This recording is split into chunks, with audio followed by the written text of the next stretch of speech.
Nabi sallallahu alaihi wasallam bersabda, la yadkhulul jannah wa la yashum raihatal jannah, salah satunya dayus. Tidak akan masuk surga. Bahkan tidak akan mencium bau surga. Padahal bau surga bisa dicium di perjalanan 500 tahun. 500 tahun sebelum kita sampai surga, bau harumnya itu tercium dengan semerbaknya. Allah, alangkah hebatnya surga. Istana mana yang bau harumnya tercium sampai 500 tahun? 1 kilo aja, 100 meter aja, gak ada yang tercium sampai sehebat itu.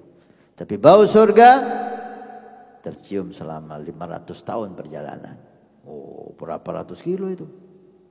Berapa ribu kilo itu? Mudah-mudahan Allah mengizinkan kita masuk surga. Kerugian yang besar orang yang diharamkan surga. Kalau di akhirat itu enggak ada neraka, kata ulama. Cukup orang yang enggak taat tidak dimasukkan surga, itu udah rugi besar. Apalagi enggak masuk surga dimasukkan neraka oleh Allah. Allahumma ajirna minan nar. Taib. Ad-dayyus, Nabi bersabda tidak akan masuk surga dan tidak akan mencium bau surga ad-dayyus. Sahabat bertanya, man huwa ad-dayyus ya Rasulullah? Kalimat dayyus juga kalimat yang jarang didengar oleh sahabat Nabi di kalangan waktu itu. Apa itu dayyus wahai Nabi? Dijawab oleh Nabi, man la yaghar ala ahlih. Orang yang tidak ada cemburu dengan istri dan anak-anak perempuannya. Tidak ada cemburu gimana? Masuk ke rumahnya laki-laki siapapun. Sepupunya, iparnya, tetangganya, temannya, berjumpa dengan istrinya, duduk dengan istrinya, ada dayus. Apalagi istrinya digonceng orang ke pasar, digonceng orang ke tempat lain, satu sepeda motor orang 2, ada dayus. Tidak ada cemburu dengan istrinya.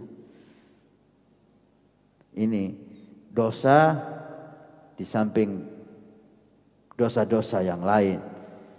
Dosa dayus tidak ada cemburu, ini adalah dosa yang cukup besar yang membuat orang tidak masuk surga dan tidak mencium bau surga. Belum lagi masalah yang ditimbulkan. Berapa banyak perselingkuhan disebabkan karena ini. Perselingkuhan terjadi banyak sekali disebabkan karena kurang menjaga adab-adab syariah ini. Sehingga terjadilah perceraian, terjadilah pertengkaran karena hal ini. Sebetulnya yang salah suaminya. Istri yang salah kedua setelah suaminya. Kita pikir istri kita ini malaikat. Kalau sudah punya suami, kita tidak akan tertipu dengan laki lain. Istri kita manusia seperti kita. Seperti kita tergoda dengan perempuan lain, istri kita juga bisa tergoda dengan laki lain. Kalau enggak sekarang besok, enggak besok lusa, minggu depan, bulan depan, setan akan mencari celah untuk masuk. Maka syariat menutup hal itu, jangan sampai terjadi. Maaf, sekarang ini kecemburuan istri lebih besar kepada suaminya daripada kecemburuan suami kepada istrinya. Mestinya sebaliknya. Yang pantas cemburu itu suami kepada istri. Harus lebih besar daripada cemburu istri kepada suami. Sekarang banyak istri ngecek HP-nya suami. Jarang suami ngecek HP-nya istri. Padahal itu haram. Darul Ifta di Tarim Hadramut sudah memutuskan haram si istri fudul ngecek HP-nya suami. Haram. Tanpa seizin suaminya haram. Mestinya suami yang harus sering ngecek HP-nya istri, ada apa di sana sebagai bentuk kecemburuan. Jangan-jangan istrinya berhubungan dengan laki lain. Ini the youth yang tidak ada cemburu suami kepada istri. Na'udzubillah. Dan akan banyak timbul masalah demi masalah jika kita melanggar syariat Nabi Muhammad. Kata Allah Subhanahu wa ta'ala dalam Al-Quran, siapa yang melanggar perintah Nabi SAW, antusibahum fitnah au yusibahum adabun alim. Dua ancaman dari Allah. Melanggar sunnah syariat Nabi, pertama akan terkena fitnah. Banyak fitnah sekarang gara-gara melanggar hal semacam ini. Banyak perselingkuhan, banyak pertengkaran, bahkan sampai dibunuh.